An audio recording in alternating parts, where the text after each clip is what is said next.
But before we hear Alan's question, Robbie, Jolina, okay, kanina sinabi ko how you prep. Kayo rin ba yung sumasalubong pag good or bad results after? So paano? So our jobs is to, or one of our jobs is to prep the parents first before pumasok sila, bago magmula yung taping. And kami dalawa ni Ate Jolens, we just have 2 rules lang naman. Yung mga contestants sa show na ito ay tinatawag na kiddie hopefuls. So remind the parents agad, kiddie hopefuls, mas nauna yung pagiging kids nila. So yun yung tandaan nyo, kailangan mag-enjoy ng mga bata. And in this program, it's either you win or you learn.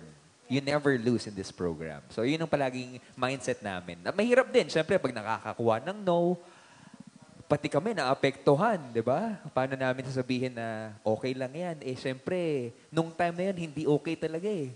Syempre, ang layo ng tinravel niya mula iba't ibang parte ng Pilipinas. Tapos, di ba, ang tagal naghintay, and then you'll receive that. Pero piniremind din ni Ate Jolens na syempre, it's an experience. And just like what our judges said, it's not just a show. Kasi patuloy yung pagtulong para sa kanila. Jolina, you wanna add? Ako, siguro ma-add ko lang, hindi lang din to parang dahil grown-ups na kami or kaming si Ma'am Shirej, si Anggeta sa ay mga mami na.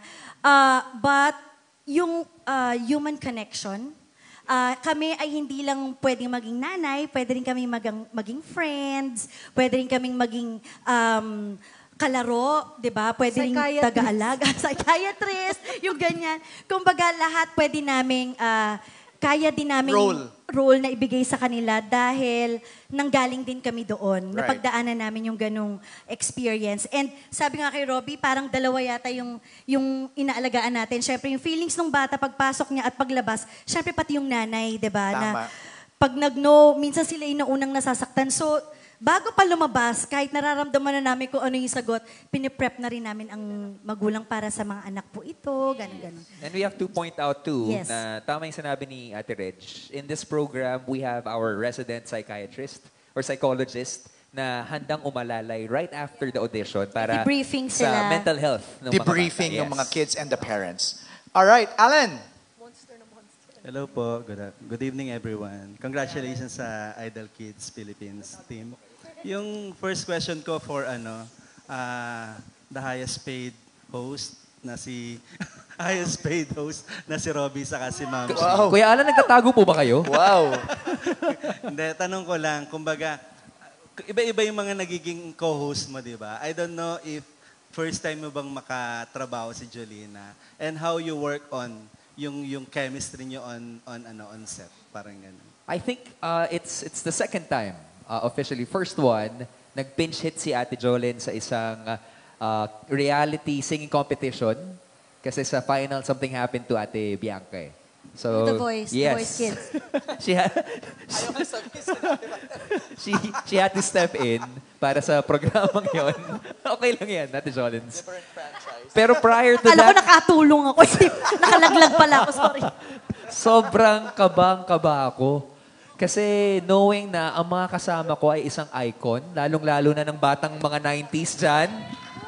Diba? Yung pakiramdam nakaka-chuva-chuchu. So it's really refreshing to work with Ate Jolens. Lalong-lalo na yung mga binibring up ko palagi, yung mga Jolina Dolls, yung Okay mga ka naman, grabe Hey naman. Babe, Marvin Agustin, Huy, OA. and so much more. So much more. So it's a refreshing collaboration, I would have to say. At ang sarap kasama at katrabaho ni Ate Ay, Jolens. salamat naman, Robbie. Any words from Jolens? Kasi baka kasi hindi kayo maniwala, pero gusto ko rin talaga maka-work si Robbie dahil pag pinapanood ko siya, hindi kasi baka sabihin nagbabuluhan tayo dito, pero yung totoo talaga, kahit nung pinapanood ko pa lang si Robbie, alam ko na nararamdaman ko as a viewer na hindi lang siya nag-host, parang partnership yung kanya pag may ka-co-host siya. So, gusto ko yung mga ganong katrabaho. And naramdaman ko yon nung nga tayo, yung dating show nga. Hindi ko na sasabihin ulit, ano? So, wag na sabihin. Tapos ito talaga, kasi yung mga kwentuhan din namin in between, yun yung mas feeling ko nagpapakilala pa sa akin more kay Robbie. as a real person. I mean, yung talagang personalidad niya. Na totoo siyang tao, kahit pala nag-host, ganun din siya. Generous siya sa mga knowledge, sa mga wisdom na gusto niyang ma-share. The best, pati TF, kasi nga highest paid. Highest paid di ba? Not just premier, di ba? Pero highest paid. Hindi, yung second question ko to all the judges. Tanong ko lang kasi parang lahat kayo, except Sir Gary, lahat kayo parang fruit ng ng contest, di ba? Mga contesera at contesera. Di ba? Parang, parang mas mahirap bang i-judge yung mga kids compared dun sa mga regular na mga singers? And ano yung hinahanap niyo sa mga kids na sumasali para manalo siya at maging grand champion siya ng Idol Kids Philippines? Kuya Alan, bago ko sagutin yung tanong ninyo, gusto ko lang sabihin sa mga nandito ngayon kung sino po yung mga inaantok, pikit lang. Huwag mo naman. Si Anggi. Di ba lang? Malamig kasi. Malamig nga. Ako, inaantok na din ako eh. Hindi para kasi minsan nahiya sila gumagano sila. Kaya sinabi ko na pikit lang po. Anggi, sa boses mo palang hindi na nakakaantok. Okay Gising na lang po gising kami. kami. Pero, Sagutin mo na yung tanong. Seryoso, Kuya Alan, medyo mahirap talaga. Paano ko ba i-explain? Siguro yung tamang explanation kung paano mo ibibigay sa bawat contestants. And sobrang swerte ko din po kasi katabi ko si Sir Gary V eh. So kapag mga Inglesera yung mga contestants, Sir Gary, ikaw na dyan. Andun na ako. Hindi kasi yung Sir Gary na bahala. mga ibang hopefuls galing sa Cebu. So mas gusto nila na English or Cebuano. Eh nandito naman si JK at saka si Regine that can help out with that. But sometimes they want in English, kaya tinutulungan ko si Angge Yes. minsan. Tapos, paminsan-minsan. after ng taping namin, 2.5 lang ang sinisingil sa akin ni Sir Gary. Pwede na. Kasi di dapat medyo mas... pero okay lang, friends pa rin tayo. Pero, nakakatuwa kasi sa dinami-dami po ng mga bata, talagang magagaling sila. Ang babata pa nila, kasi ako nagumpisa po akong natutong kumanta parang 6 years old. Pero dito sa Idol Kids Philippines, may 4 years old, 5 years old. At ramdam na namin sa kanila na buong-buo talaga sa puso nila na gusto nilang maging singer.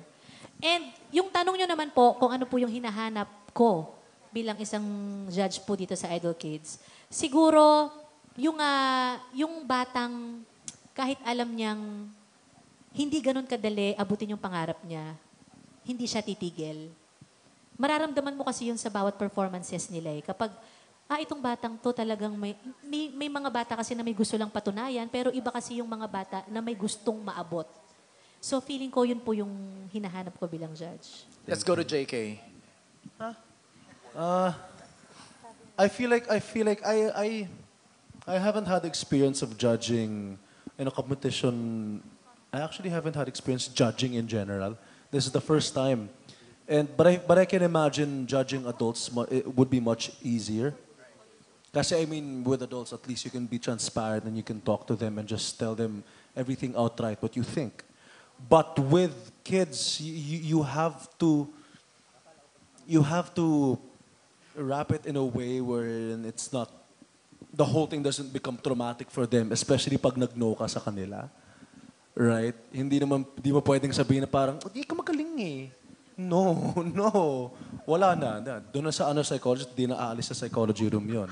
So, I can imagine na much easier with adult. And like what Tito Gary said earlier, it's really hard.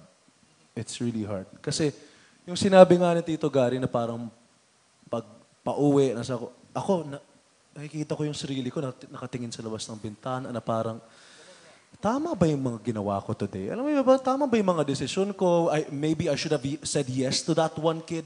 Maybe I should have said no to the other. Alam mo yun? And then we always look at each other na parang, oh my God. Wala. Mahirap siya pero masaya. And I think we made good judgments with all the kids that passed through. Yeah. May sense ba, Ate Reg, na parang, paano ko kaya sasabihin to kung anak ko to? It would have been easier kung anak mo. Okay. Kasi pag anak mo, Kabisado mo na. kabisado mo na. And plus, kung hindi nakikinig, pwede mong sabihin na, listen to me. Okay. You cannot do that with other kids. Right. Hindi mo yun anak eh. So, again, we need to be more sensitive. Especially, kanina tinanong mo, ano yung words na gagamitin. Doon ako nahihirapan sa pagpili ng mga words na gagamitin ko para naiintindihan nila. Because like I said, iba yung level ng understanding pa nila eh, 'di ba? So pati emotionally. And then at the same time, you also hope na yung message na sinasabi mo makarating. Ma-absorb nila. Oo, makarating kasi minsan hanggang gitna lang. So, it's actually hard. Well, to begin with, bilang galing ako sa contest, mahirap na talaga maging judge. Especially nung tumanda ako kasi syempre I've become more, meron ako mga nalalaman na mga technical terms, ito yun, dati naman wala akong alam na ganun, pero ngayon parang mas alam ko na. So, nagtatalo yung isip ko, parang ako magiging technical ba ako? Kasi mga bata eh. And I have this urge or syempre concerned ka rin, you want them to learn. Gusto mong i-correct, but how do you correct them without making them feel na really you need to, yung ganon. So, it would have been easy nga kung sinate yun eh. Kung hindi siya makikinig, mabatukan ko lang siya. Diba? No, but of course, hindi ko binabatukan yung anak ko. But yeah, yung, ako pala yung binabatukan ko. So, yun, it's really hard. And it doubly hard pa because they're kids. Kuya Gary, you wanna add? Yeah, actually, ang gusto kong sabihin is, one thing I want to share, Alan, is that the fact na hindi sila contestants, they are considered to be hopefuls. Meron kaming mga kilalang mga singers na hindi nanalo sa mga ibang singing contests, pero where they are today. Diba? Parang they became champions also. So naniniwala ako na kahit na nag-no kami sa ilan sa mga batang sumali, alam ko na maybe this is just a stepping stone. A stepping stone meaning it's a step higher, hanggang dun muna sila. Then the next contest they join, it's another step higher. They may not win, but they're going upward. You know, and I'm hopeful na in the course of time, makikita din natin ng ilan sa mga sumali ngayon na hindi nakatanggap ng no, ngayon tanggap na talaga sila ng taong bayan. That's what I'm hoping for.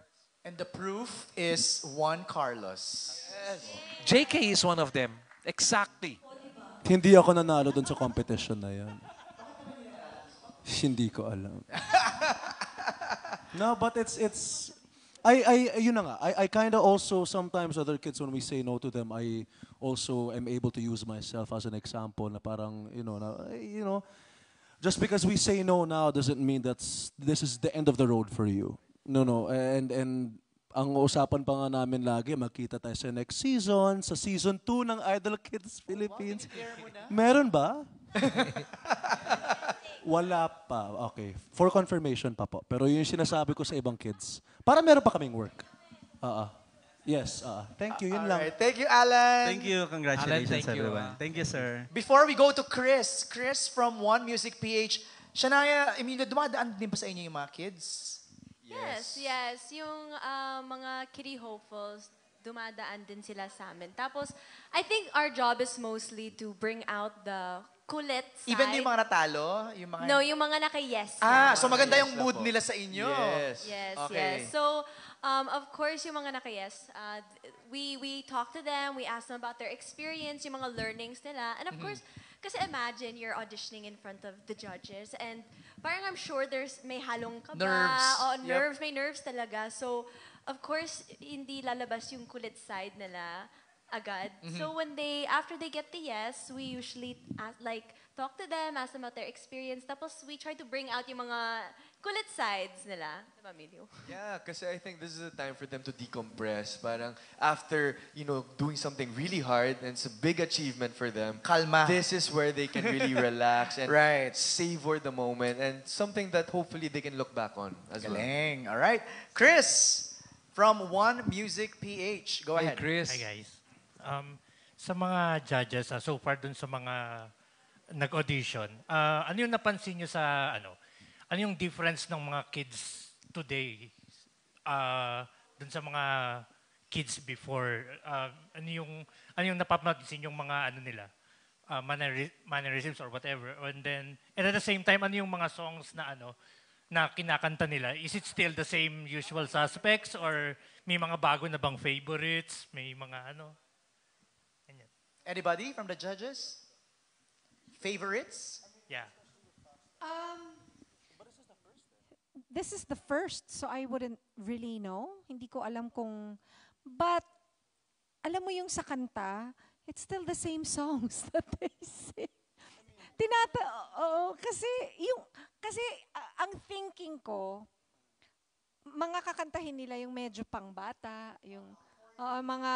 Hindi, no, pangbata. Like, somewhere over there, or yung mga ganun. Baby Shark? Or, thank you for the music. Okay. Something like that. And then, the staff actually told me, ate, magugulat ka. Pang matanda pa rin lahat. Yung kinakanta nila. Old school? Kanta ni Angge. O yan, yung mga kanta ko, or kanta ni Gary V. Yung kumbaga, yung hindi pa rin dun sa age nila.